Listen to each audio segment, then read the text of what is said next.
Kembali bersama kami dalam IDX First Session Closing. Kementerian Keuangan melaporkan kinerja APBN hingga Juli 2023 masih solid dan kuat. Hal tersebut terlihat dari capaian surplus yang tercatat sebesar 153,5 triliun rupiah atau naik tipis dibanding surplus periode Januari hingga Juni 2023. Kementerian Keuangan melaporkan kinerja APBN hingga Juli 2023 membukukan kinerja positif dengan capaian surplus sebesar 153,5 triliun rupiah. Nilai tersebut terpantau naik tipis dari surplus panjang Januari hingga Juni atau semester 1 2023 yang mencapai 152,3 triliun rupiah. APBN akhir Juli surplus 153,5 triliun rupiah atau 0,72% dari PDB. Surplus APBN 153,5 triliun ini melonjak tinggi 44% dibandingkan tahun lalu posisi Juli yang juga surplus 106,6. Ini memberikan suatu sinyal bahwa APBN kita tetap terjaga kesehatannya untuk bisa menopang dan melindungi rakyat kita, mendukung pemulihan ekonomi, dan untuk menjaga agar agenda-agenda penting nasional seperti pemilu bisa tetap berjalan sesuai dengan jadwal dan stabilitas ekonomi dan keuangan negara tetap terjaga. Menteri Keuangan Sri Mulyani menyatakan bahwa kondisi APBN hingga Juli 2023 masih solid dan kuat. Hal tersebut tergambar dari pendapatan negara yang mencapai 1.614,8 triliun rupiah atau tumbuh 4,1% secara year on year. Sedangkan dari sisi belanja negara telah mencapai 1.461,2 triliun rupiah atau 47,7% dari target APBN tahun 2023. Jakarta, Tim Liputan IDX Channel.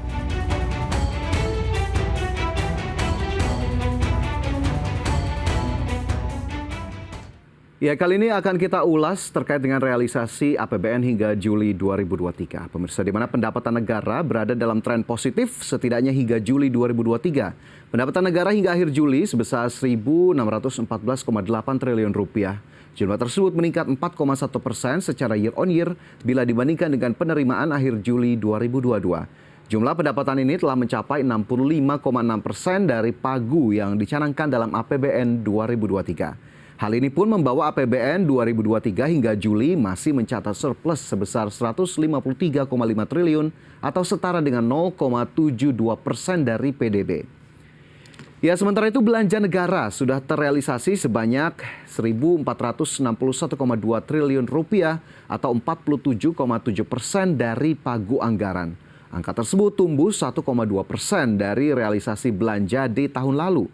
Menteri Keuangan Sri Mulyani menyatakan capaian pendapatan dan belanja negara menunjukkan pertumbuhan yang positif dan solid dalam menjaga pemulihan ekonomi dan melindungi masyarakat Indonesia. Menteri Keuangan mengatakan bahwa di tengah perekonomian dunia yang cenderung melambat, perkembangan ekonomi Indonesia terkini masih menunjukkan tanda-tanda yang positif. Peningkatan konsumsi rumah tangga dan aktivitas manufaktur yang terus berkembang telah menjaga Indonesia tetap mampu mencatatkan pertumbuhan yang relatif stabil dan berkelanjutan. Menteri Keuangan juga menyampaikan tren positif ekonomi Indonesia turut dipengaruhi oleh APBN yang mendukung konsumsi rumah tangga termasuk inflasi yang rendah karena APBN ikut bekerja bersama-sama dengan Bank Indonesia untuk menjaga level harga tetap terjangkau daya beli masyarakat. Ya, pemirsa, di tengah terjaganya surplus APBN, Kementerian Keuangan juga menyatakan bahwa penyaluran subsidi energi seperti BBM, LPG, dan listrik ternyata berpotensi jebol atau melampaui kuota pada tahun ini. Seberapa besar realisasinya sejauh ini? Berikut kita simak informasi selengkapnya.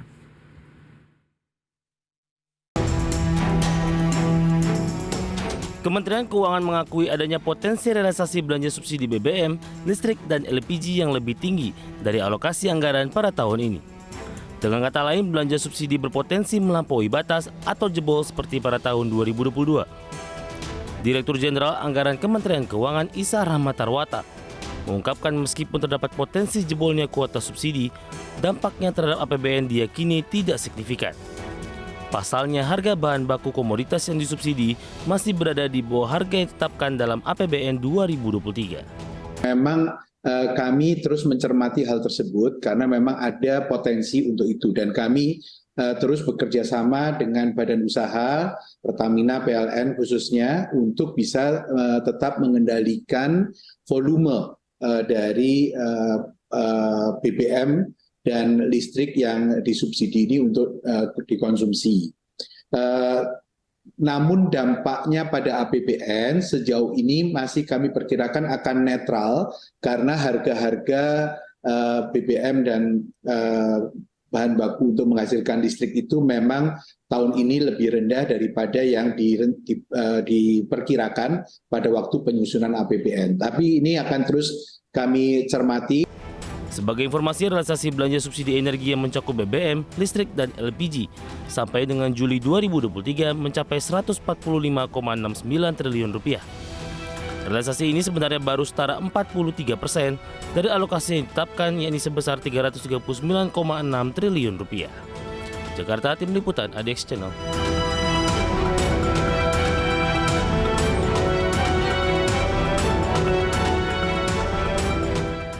Ya, Direktur Jenderal Anggaran Isa Rahmatarwata mengatakan pihaknya terus memantau perkembangan realisasi belanja subsidi. Hal ini seiring belum bisa dikendalikannya konsumsi energi yang disubsidi pemerintah. Oleh karena itu, Kementerian Keuangan memastikan bahwa pemerintah terus berkoordinasi dengan badan usaha yang diberikan penugasan, yakni PLN dan juga Pertamina. Pemerintah meminta kepada dua perusahaan tersebut untuk dapat mengendalikan volume BBM, listrik, dan juga LPG. Meskipun terdapat potensi jebolnya kuota subsidi, Kementerian Keuangan tetap yakin bahwa dampaknya terhadap APBN tidak akan signifikan. Pasalnya harga bahan baku komoditas yang disubsidi masih berada di bawah harga yang ditetapkan dalam APBN 2023. Ya, sementara itu Wakil Direktur Indef Eko Listianto menyoroti kondisi surplus APBN, namun pertumbuhan ekonomi hanya di kisaran 5,17% sebagai sesuatu yang tidak bisa disebut sebuah prestasi. Ia menyebut APBN 2023 didesain untuk mencapai pertumbuhan ekonomi di angka 5,3% yang ternyata sulit dicapai. Mengingat momentum lebaran di semester 1 tidak mampu dimaksimalkan untuk menggenjot PDB sehingga surplus APBN yang terjadi juga menyebabkan seretnya belanja pemerintah. Di mana belanja pemerintah pusat ternyata baru terrealisasi sebesar 45,4% dari total pagu anggaran. Sedangkan pendapat lain dari Ekonom Core Indonesia, Yusuf Randy Manilet melihat belanja pemerintah yang diproyeksi lebih besar pada sisa tahun 2023 akan sedikit banyak menopang pertumbuhan ekonomi. Pada paruh kedua 2023, dorongan pertumbuhan ekonomi relatif tidak sebesar di paruh pertama. Untuk itu, 2 kuartal terakhir pada tahun 2023 diproyeksikan dorongan dari sektor konsumsi dan investasi tidak akan setinggi paruh pertama kemarin.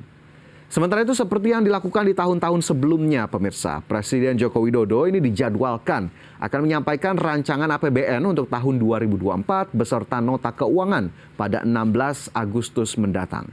Namun sebelumnya, pemerintah dan DPR sudah menyepakati sejumlah poin-poin dalam postur makro fiskal 2024 yang akan menjadi dasar dari RAPBN di tahun depan. Lantas apa saja poin-poinnya, pemirsa? Berikut rangkuman informasinya. Dewan Perwakilan Rakyat bersama pemerintah menyepakati postur makro fiskal tahun anggaran 2024. Dalam rapat paripurna, Wakil Ketua Badan Anggaran DPR RI, Cucut Ahmad Syamsurizal, menyatakan postur makro fiskal tersebut akan digunakan sebagai dasar rancangan APBN tahun 2024. Adapun arsitektur APBN 2024 didesain untuk mendorong reformasi struktural dalam rangka percepatan transformasi ekonomi yang inklusif dan berkelanjutan. Postur makro fiskal tahun 2024 yang akan digunakan sebagai dasar penyusunan rancangan APBN tahun 2024 adalah sebagai berikut. Pendapatan negara, kesepakatan 11,88% sampai 12,38% terhadap PDB. Perpajakan 9,95 sampai 10,20%, PNBP 1,92 2,6 sampai 2,16% terhadap PDB. Hibah 0,01 sampai 0,02% terhadap PDB.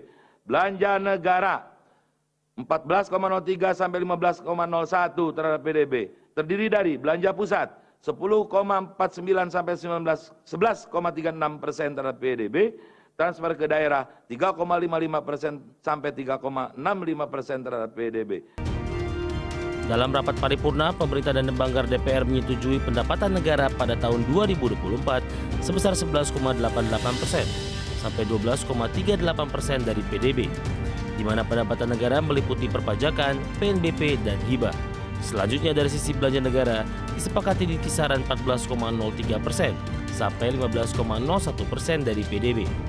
Kemudian target batas atas defisit disepakati tetap di kisaran 2,16% sampai 2,64% dari PDB. Jakarta, Tim Liputan ADX Channel.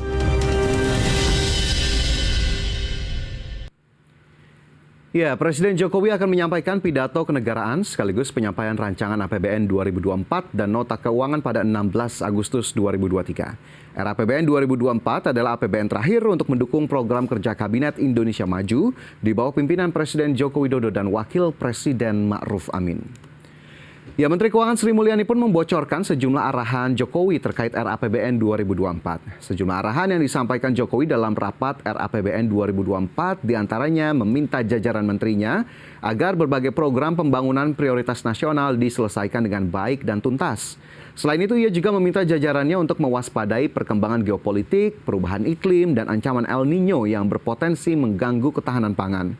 Jokowi juga meminta untuk meningkatkan kualitas sumber daya manusia melalui program reformasi pendidikan dan kesehatan dan jaring pengaman sosial yang tepat dan kuat, termasuk peningkatan skill atau kemampuan dan kompetensi para pekerja, termasuk para pekerja migran Indonesia.